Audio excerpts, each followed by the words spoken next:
Hello students, today we are going to start a fresh new chapter, that is circular motion. Okay, so guys, we are going to start today with this new chapter, that is what? Circular motion. Before I start this chapter, I want to talk about few things. Okay, so see guys, in the coaching industry, like, people have the two different types of what the approach to teach this chapter. Okay, so some teachers teach the circular motion first. Okay, some of the teachers teach the circular motion first,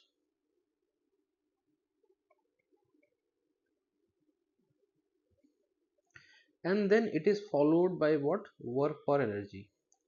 Then it is what, guys? Followed by work per energy, which is basically, I think they have taken the inspiration from what? The book written by H.C. Verma sir. Okay, so I think they are following this methodology. So here, like, and some of the teachers like me, I teaches work for energy first, and then I teaches circular motion. Okay, then I teaches circular motion. There is there is what we can say is, there is no debatable thing here. Okay, just one thing is separating these two approaches is what? The vertical circular motion. Okay, so vertical circular motion is generally taught in the first method in the chapter work for energy. Okay, in the first method work for energy, when it is getting taught, at that point of time, in the last you will see that the teacher would be teaching what? The vertical circular motion. But in our case, like, we cover all the concepts of the work for energy early only. Okay, in the start, and then when we are covering the circular motion, we cover the vertical circular motion also in this chapter itself. Okay, so here, one thing that you should understand, the last 2-3 lectures that I'm going to cover in this chapter would be based on vertical circular motion. So if you have covered the work per energy already, you can directly watch that, or you can first cover the chapter of work per energy. You should know the idea of what work energy theorem and everything. Then maybe you can come back and you can watch those remaining 2-3 videos. Okay, so this one thing that I wanted to discuss in the beginning only, that how we are going to follow this whole chapter. Okay, like how we are going to take care of this chapter. So please keep this thing in mind. Okay, now guys, see, in this chapter, the first thing that I want to discuss, okay, the very first thing that I want to discuss is what? Is the polar coordinate system. Okay, polar coordinate system I want to discuss. Okay, so let's see. Polar coordinate system is a tool, like the Cartesian coordinate system that we have seen in the one-dimensional motion and two-dimensional motion. As we have seen, the Cartesian coordinate system was very helpful in the one-dimensional motion and two-dimensional motion. Something that type only, like we can say, the polar coordinate system is what? It's very helpful when you are discussing what? When you are trying to learn the circular motion or something similar to that, like a motion of a particle on a spiral curve. Okay, or on a helical curve. Then in such kind of cases, the polar coordinate system might help you in a great deal. Okay, so that is the thing. So I'm going to discuss a few basic things related to the polar coordinate system, and I'm going to blend this polar coordinate system with the Cartesian coordinate system in such a way that you will not feel that it is something very different. Okay, it is something that has been evolved from the Cartesian coordinate system only. And just keep listening, automatically you will get a good grip on this coordinate system also. Okay, so guys, see, let me let me discuss let me just make a foundation of what the polar coordinate system first for you. So if you see that, see, this is your y-axis and this is your what, this is your x-axis. So guys, suppose a particle which is moving on some sort of curve, okay, some sort of curve, a particle is moving on, okay. So if I want to locate this particle, if I want to locate this particle, let's say I'll take this color only. I want to locate this particle, and let's say right now the particle is here. This is what, point P. So to locate the particle in terms of what, the x-axis and y-axis, like so it will be what, your x coordinate, and this will be what, your y coordinate. So we can say that this point P can be said that it is having a coordinate of what, x comma y. So we know that the Cartesian coordinate system or Euclidean geometry, okay, this whole concept has been designed in such a way that in a plane these x and y, okay, these two coordinates will be unique for every single point in this plane, okay, every single point in this plane. And if you are talking about a space, then there would be a three coordinates x, y and z, and that would be a unique for any point in that space, okay. So that is a like a major idea of what a Cartesian coordinate system. Now see guys, uh, see, this is this is this is your position vector of this point P. Sorry guys. Okay, so rp is what guys, is the position vector of point P, and that is, we can say, is xi cap plus what, y j cap. X and y are what, coordinates, okay, x and y are what, coordinates. And guys, see, I'm now blending the idea of what polar coordinate system, guys. So see, there is a reference line in the polar coordinate system. So generally guys, the x-axis only we assume as our what, reference line, and we choose two variables as our new coordinate variables to locate this point P in the plane in the form of what, polar coordinate system. So guys, see, this is the first variable, you can say, that is what, theta. That is what, an angle taken from the reference line. This is the angle guys, this is the angle taken from the reference line in the anti-clockwise direction up to the what, up to the position vector, okay. And this theta is your known as what guys, it is known as your angular position. This is known as what guys, your angular position, angular position, okay. So guys, the point P also can be located as r comma theta, is also can be located as what is r comma theta, where where where r is your radial position and theta is your angular position, we can say, okay. So guys, in the plane we can say, to define a point we will have always a unique value of what, r, and a unique value of what, theta, okay. Always guys, always in the plane when we are discussing, we will always have what guys, a unique value of r and a unique value of theta. Now guys, let me define the polar coordinate systems unit vectors, okay. So guys, I hope till now you have understood the idea. Now let me go on what, the polar coordinate systems unit vector. So guys, see, so guys, see guys, here Like in the Cartesian coordinate system, we have what? We have I cap, j cap, k cap. These are what? Our unit vectors along the axis. Okay, along the axis. Something very similar, guys. Here also we have two different unit vectors that we have defined. Okay, so the first one is known as your first one, guys, is known as your radial unit vector. Is known as what?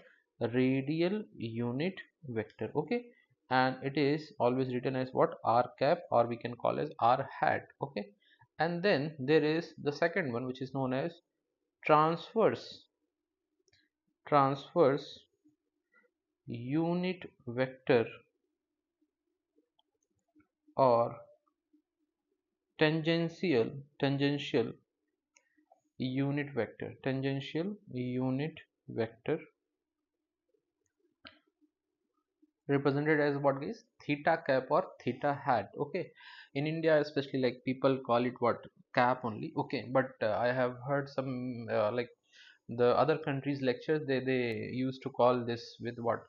Theta hat. Okay, so we'll go mostly with the cap only. Okay, so guys, there are two unit vectors that I'm going to define. One is what? A radial unit vector, and the second one is what? Is transverse unit vector. So let me discuss that also. So guys, see here,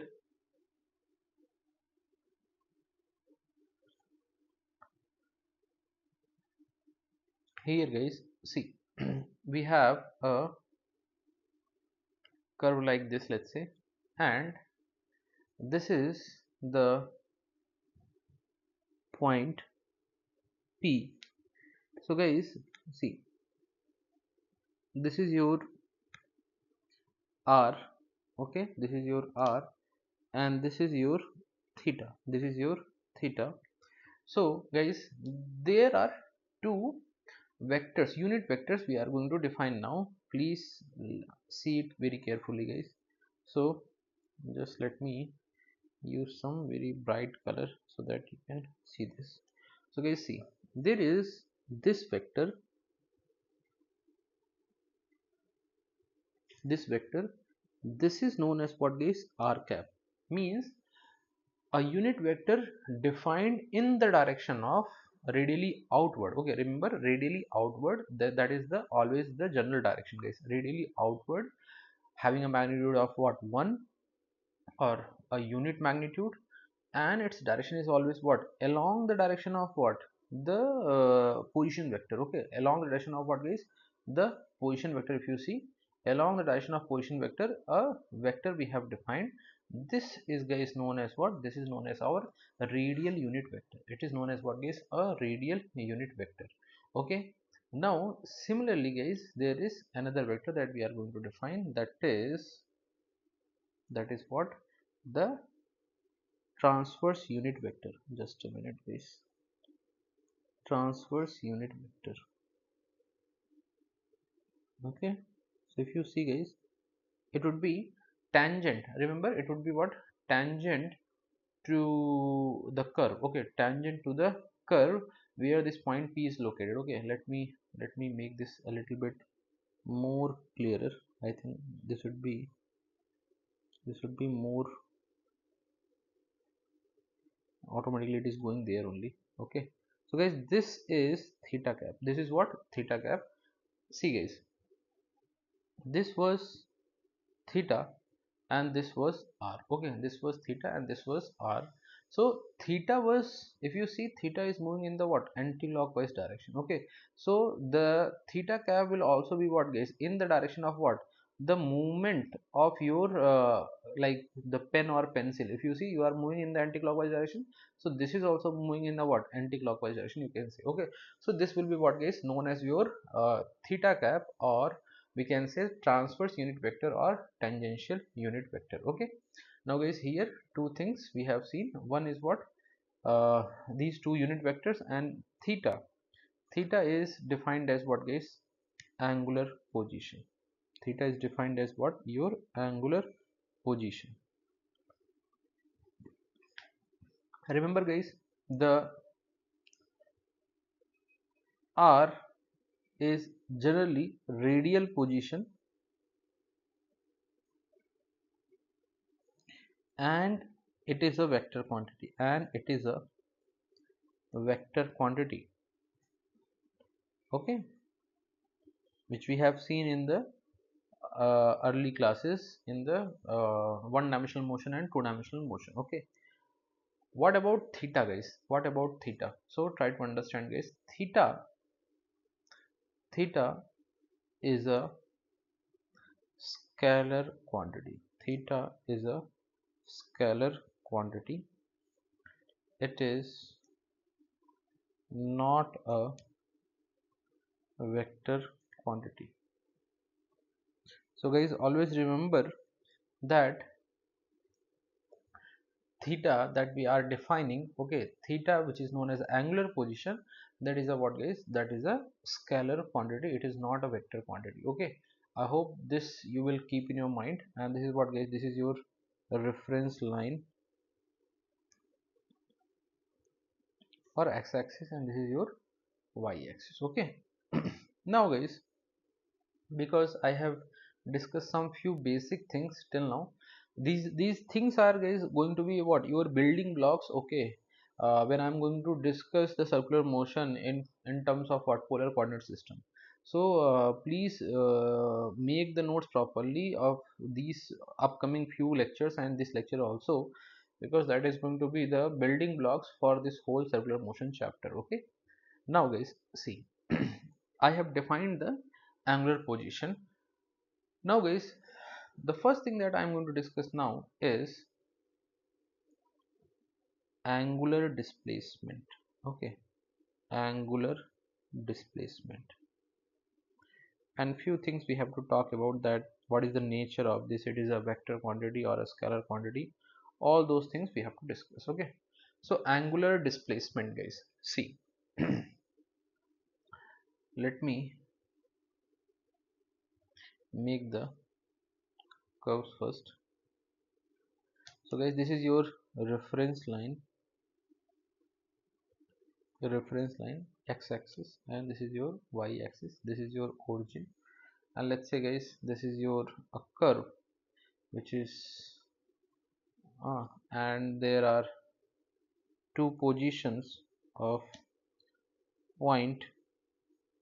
Let's say this is, let me choose some other color, this is P1 and this is what, P2. So if you see, guys, this is your R initial, this is your R initial or initial position vector, guys, and this is what, theta I, your angular initial angular position. This is your initial angular position. In the similar fashion, guys, if I make this one, this is what, guys, this is your RF final position vector, and this is, guys, what, theta F, that is your final angular position. That is your what, guys, final angular position. So now guys, if I ask you what is the displacement vector, okay, what is the displacement vector in general? Displacement vector, remember, I'm not talking about angular displacement, I'm just talking about what, displacement vector, guys.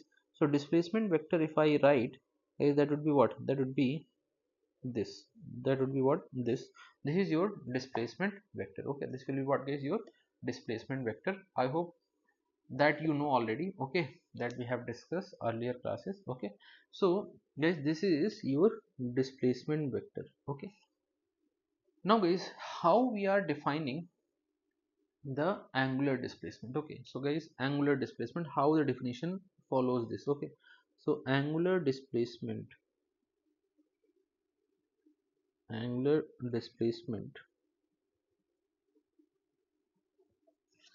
is equal to what, guys, is equal to theta f minus theta I, theta f minus theta I, that is what, guys, your angular displacement. So it is represented by delta theta also, guys, and that is equal to what, theta f minus theta I. Angular displacement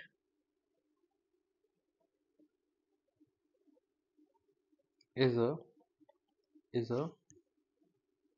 scalar quantity, is a scalar quantity.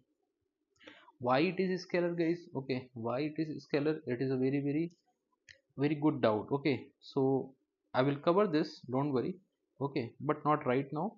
first I have to uh, like discuss few more important parameters, and then I'll come back to this statement that I have mentioned here, that angular displacement is a what, is a scalar quantity. Okay, so why it is a scalar quantity, we will come back. Okay, so remember guys, angular position is also a scalar quantity, and angular displacement is also a what, a scalar quantity. Okay, but guys, displacement in general, displacement, okay, normal regular displacement, okay, so regular displacement or normal displacement is a vector quantity, and position, initial position vectors or final position vectors, means position vectors, they are known as position vectors only. Okay, like, so those are positions vectors. Okay, those are what, position vectors.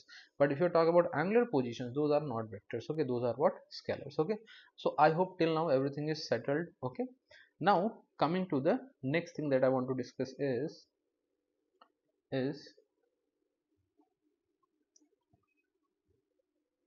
average angular velocity. Average angular velocity. So guys, because we have talked about the displacement, we know already that the rate of change of what, position is known as what, is known as velocity. Huh? So here guys, what, rate of change of angular position is known as what, your angular velocity. Okay, so rate of change of angular position is known as what guys, your average angular velocity. Okay, so guys, it is in general represented as, in the triangular bracket, omega, like this. You would have used like this way, or there are other books guys, they use like this, omega w, this omega average. Okay, like this way the people write. So this triangular bracket, either you can use, or you can use what, the subscript and the bottom, that is what, average. Okay, so this you can use for average angular velocity representation. Okay, so how do we write guys, how do we define the average angular velocity?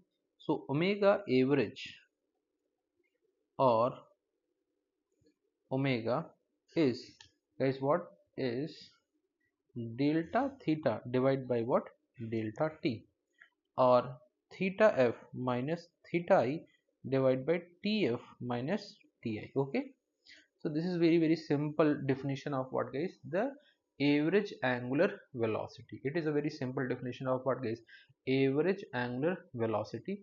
Now guys, if you see, because the delta theta is a scalar quantity, and delta t is of course time, is a what, scalar quantity, we know already.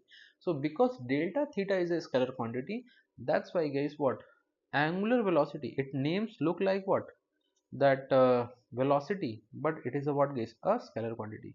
So average angular velocity is a scalar quantity, is a scalar quantity. I hope this is also guys, till this you are clear with the idea. Now guys, we are going to be discuss very very interesting topic now, and then maybe in the last I'll give you the logic behind that, why the angular displacement is a scalar quantity. Okay, so guys, see,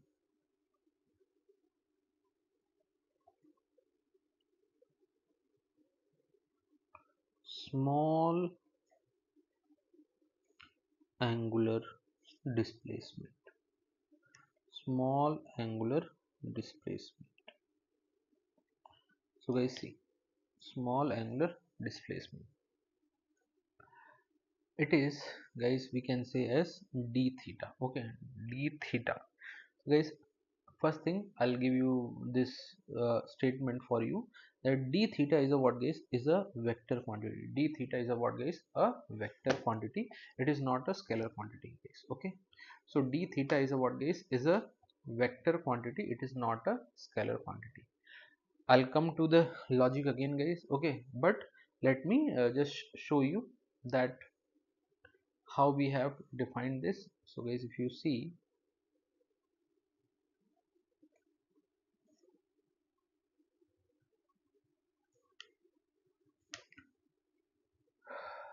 so suppose guys this is some curve, okay, and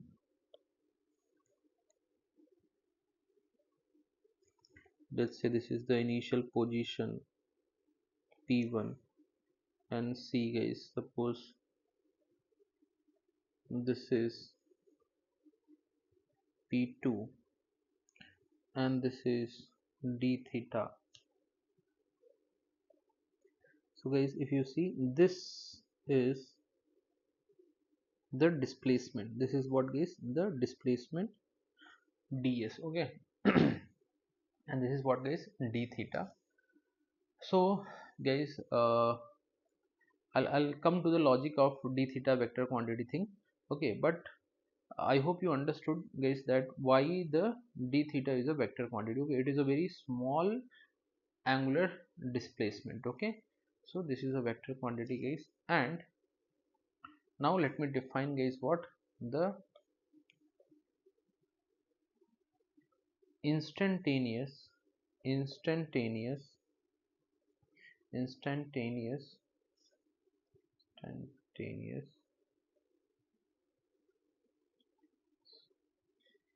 angular velocity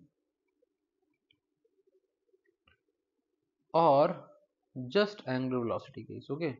So instantaneous angular velocity or just angular velocity, both means the same only guys. If you are saying that this is the angular velocity of this particle is this much, it means you are talking about that at that moment what is the angular velocity guys. So instantaneous angular velocity of angular velocity, instantaneous angular velocity or angular velocity, how we have defined guys this. So omega vector will be equal to what guys, is equal to d theta divided by what, dt, d theta divided by what is dt. So it is what, rate of change of angular displacement, a very small angular displacement happening in a very small amount of time guys. That is what your instantaneous angular velocity, okay. Now first let me talk about the direction of d theta or omega guys, okay. And then we will come on this thing that why d theta is a vector and delta theta is not a vector, okay. We will come in the last on that. So guys, see, direction of direction of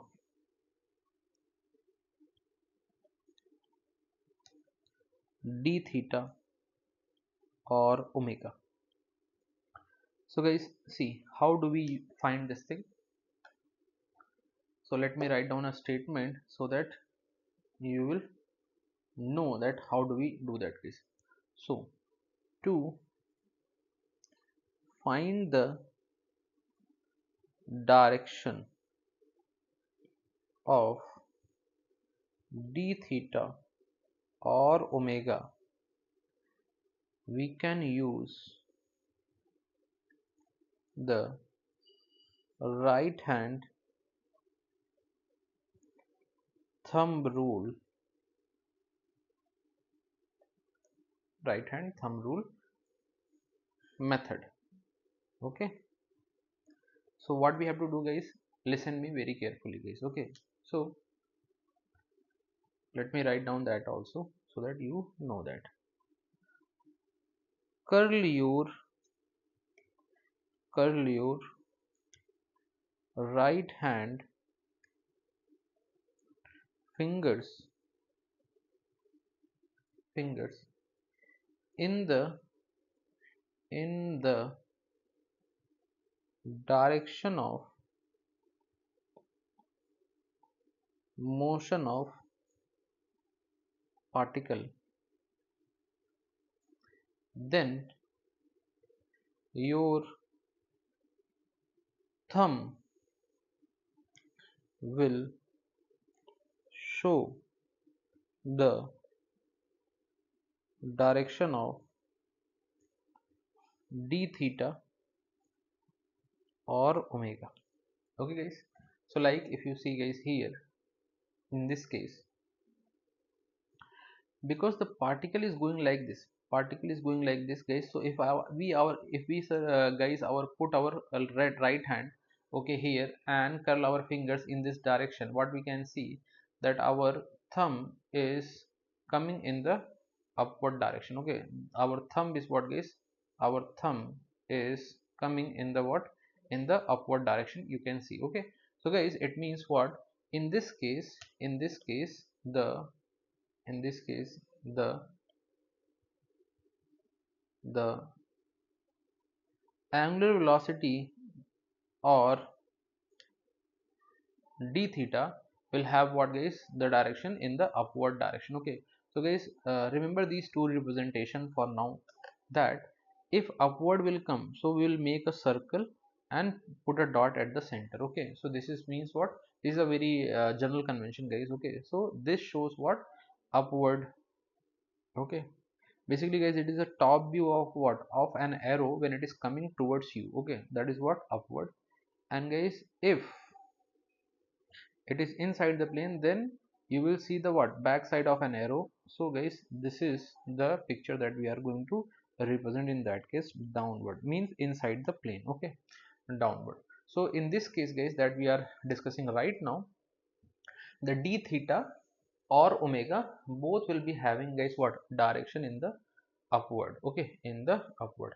Now guys, let me put this discussion at to end, that why d theta is a scalar quantity, sorry, vector quantity, and why delta theta is a scalar quantity guys. So see guys, if you see, let me define first d theta thing. Okay, so guys, if you see,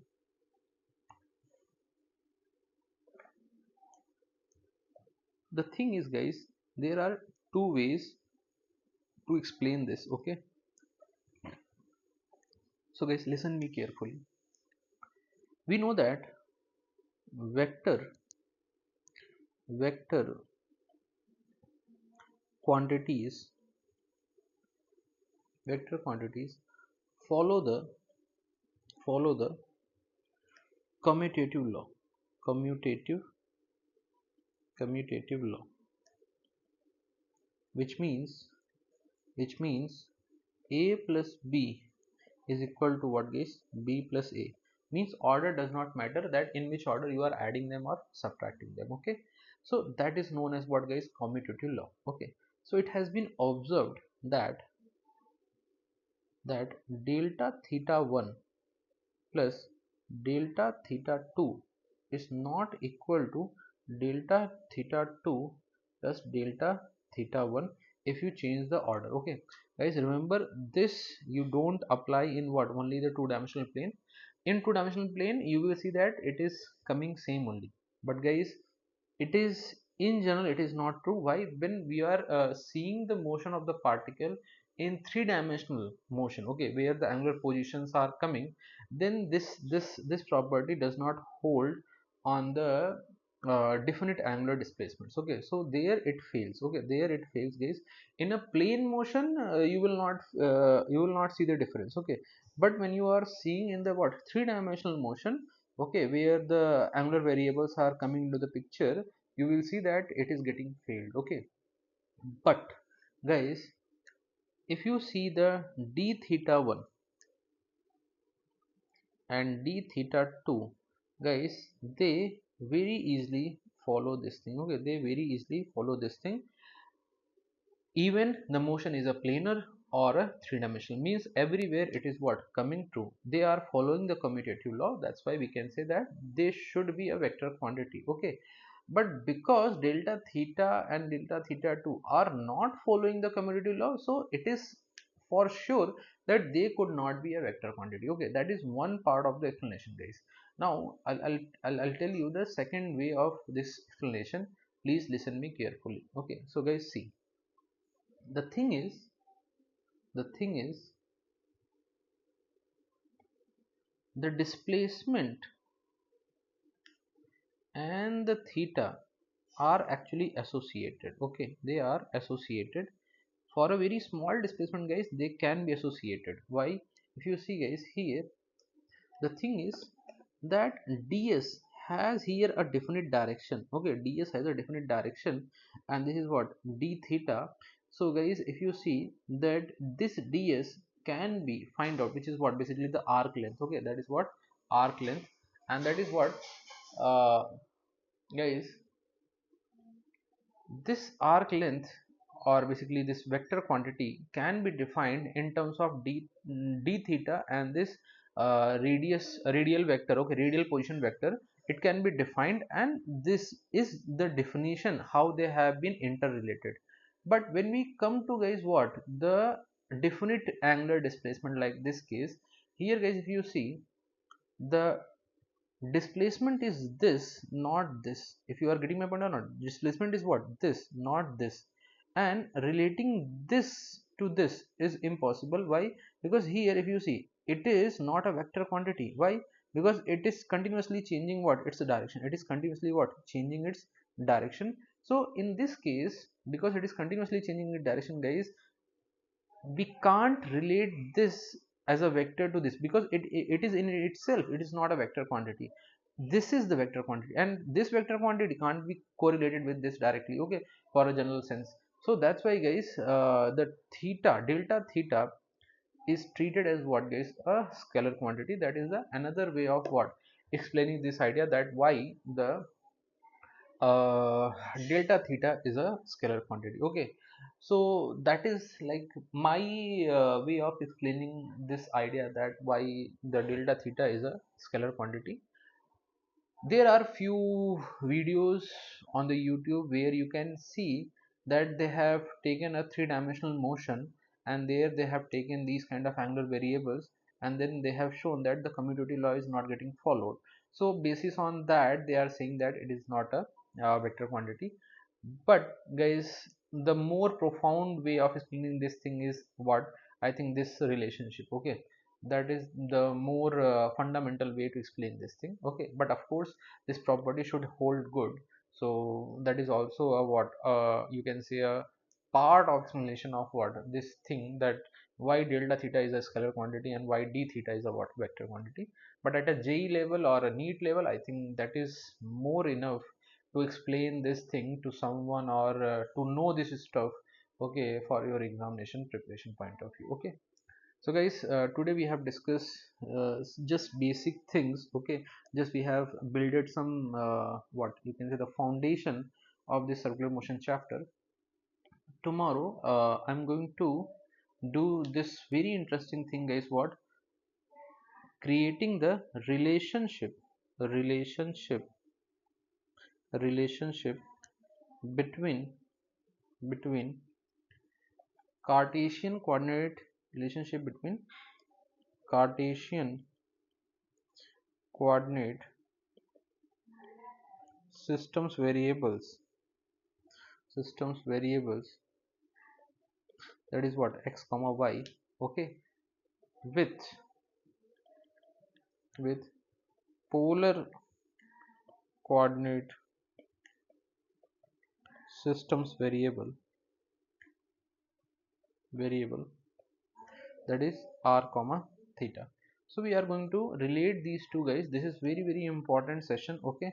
Please look these things so that you will get that how we can interchange these two variables as per our requirement in the future, okay.